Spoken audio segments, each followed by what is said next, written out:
Welcome inside Around the Maritimes. Mavs Gills, Jeremy Boucher. And Jeremy, how are you, man? What's going on? Hi, you doing good? We're not live on stage at FanFest like our friend with the Oh Cut Coin podcast, but we're doing it virtually like we always do, and good to be back. Great to be back. Now, the thing that changed since we last chatted is the Moncton Wildcats are your Quebec Maritime Junior Hockey League champions as they overcome the hurdle of the Rimouski Oceanic. But as we speak here on a Tuesday, I feel like that's the Rose, baby. They're bringing this big match. This is a big money match, baby. There's a lot of money involved in this matchup here. The main event, Rimouski versus Moncton, for a chance to go on in the Memorial Cup final, baby. Listen, baby, it's written in the stars, baby. And if you're a fan of the old professional wrestling, you know exactly what I'm talking about, baby. Um, Moncton versus Rimouski here tomorrow night, Wednesday night. This is going to be some exciting stuff. Rimouski's got a receipt waiting for the Wildcats, I think. Yeah, they've got some revenge on their minds, that's for sure. For Moncton to go in there in Game Six and win the Gilles Courteau Trophy on their ice.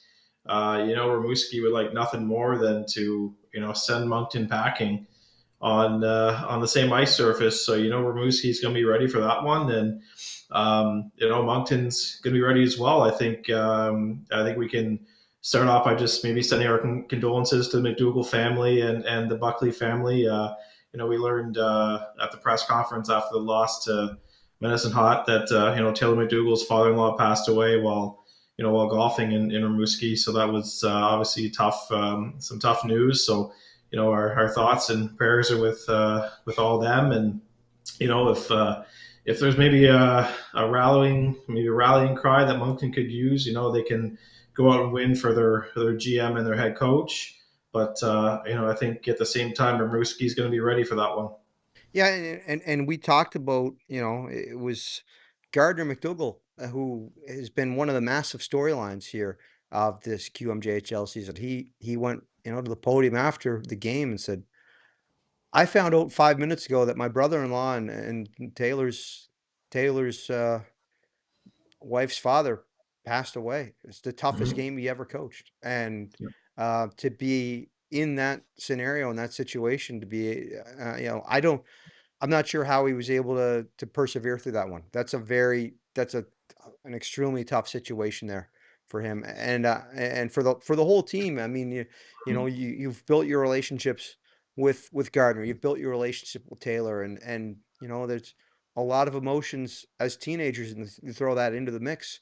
It had to be one of the more surreal experiences for everyone involved in that roster, not just the coaching staff, but top to bottom, knowing what was going on. And again, you're on the money with our thoughts, our prayers are with the McDougall family in that the tragic news. Um, Mhm. Taylor was scheduled to be on our podcast tonight. Completely understand we're pivoting over to Spencer to Dyllan Gill. Beg your pardon, but it's our thoughts with them, and it is going to be one of those. It's the biggest test of resiliency for Gardner and the Moncton Wildcats regrouping here and this massive rematch with the Rimouski Oceanic. Yeah, it's a obviously tough story. Just the players not knowing until after the game, and Gardner breaking that news, and you've got Dyllan Gill and Alex Mercier right there at the podium with them, just with the most shocked look on their faces, and it was definitely tough for all involved. But it's Moncton's messaging all along has been reset, got to reset. Well, that's a tough one to reset. It's obviously going to be so that's going to be on the back of their minds going into the game, and I think you'll. I think you'll see a much different Moncton team against Rimouski here on Wednesday night. Well, and especially a great job by our friends with the Q and the sit down they did with Gardner and Taylor, and it is family over everything is the Mm-hmm. FOE what the motto is there, and So of course we're thinking about their family as we go towards a massive hockey game for both Moncton and Rimouski. This tournament again, Oceanic doing a tremendous job of hosting it, but both Q teams looking for the wins. What have you liked about Medicine Hat and London? Well, Medicine Hat is fast. They are a very fast team. I think they caught Moncton off guard in that game on Monday night, and Moncton almost looked flat footed. I've been following Moncton obviously all season. I've never seen them so mismatched. It was unbelievable how Moncton just could not keep up with the likes of Gavin McKenna and Ryder Ritchie and Bryce Pickford and Caden Lindstrom and Andrew Basha and Tanner Molendijk. It's what a roster. And with the London Knights, I mean their record speaks for itself. They've got NHL players all across their roster. And I think the matchup against London was highly regarded, and it had the result that everybody wanted. I think they wanted a close game, overtime, 3-on-3. Moncton had their chances, but London buried it. We've kind of lost the point where you don't get points anymore in overtime at the Memorial Cup. I actually didn't know that.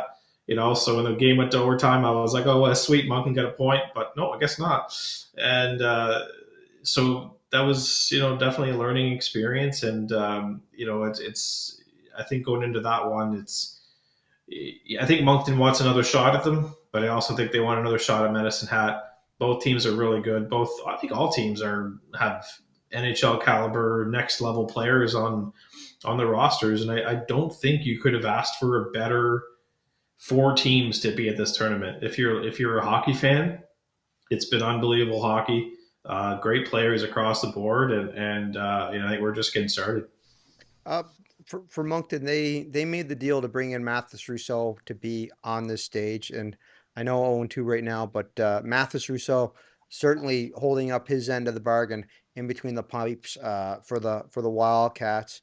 Overtime loss to London as well. The loss to Medicine Hat, but it was curious to see that it was Mathis Rousseau back-to-back games because it was between Rousseau and Guimond the entire season and entire postseason going back and forth. Yeah, it was a bit of a shock, but Mathis Russo was brought in for a reason. When I was growing up, I worked at McDonald's, and one of the sayings at McDonald's was "aces in your places." So if you were really good at drive-through, you're going to be working drive-through, right? If you're good on cash, you're working cash. If you're number one goalie, you're going to be number one goalie. And Mathis Russo he was brought in. He wasn't brought in to rotate with Rudy Guimont. It just happened to be Moncton had that luck where Rudy Guimont was 24-0 before he lost a game. And it's I think that was kind of maybe their mentality of let's just rotate until a team takes an L, right? And it finally happened in Game 4 against Rimouski in the finals, where Rudy Guimont finally lost his first game, and we've seen the end of the rotating goalies ever since that game. It's been Mathis Russo's net since Game 5, and he hasn't looked out of place. He's been dialed in, and he's proven to be you know, well worth the price that was paid to bring him to Moncton. And I'll say at Game 6 in Rimouski, the fans were relentless on Mathis Rousseau, and it felt like it backfired on the Oceanic fan because every time they would chant his name, Rousseau would answer the bell with save after save in that win in the finals. I'll go back to that, Dave, because I was lucky enough to be in the building, and I will say thanks again to everyone at Rimouski for such a tremendous experience at the Q Finals. My first time at a game in Quebec, and it was well worth the wait to get up there and enjoy that. What an atmosphere! The man, the guy walking around with the drum and the horn.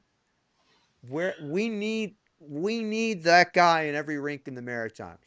I'm saying that right now. We need the guy with the trumpet and the horn and the drum in the rinks in the Maritimes because it certainly added a big piece to that element. And I also want to give a big shout out to Lukey, the mascot for the Oceanic, who quickly became my favorite mascot of our teams in the queue based off of his handling and his interactions with the fans and in the game experience. That's not a slight against the mascots in the Maritimes, but man, that seal was at a different level.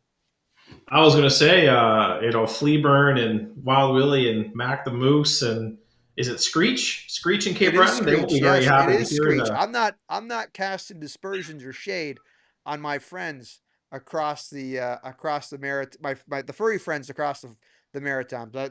Far be it from me to do that.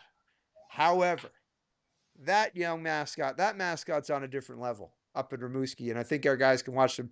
Our guys, the mascots around here can watch some tape and pick up a couple things from the Oceanic mascot. But again, what an atmosphere and what a tremendous showcase for our league, and I know it's on display at the Memorial Cup level.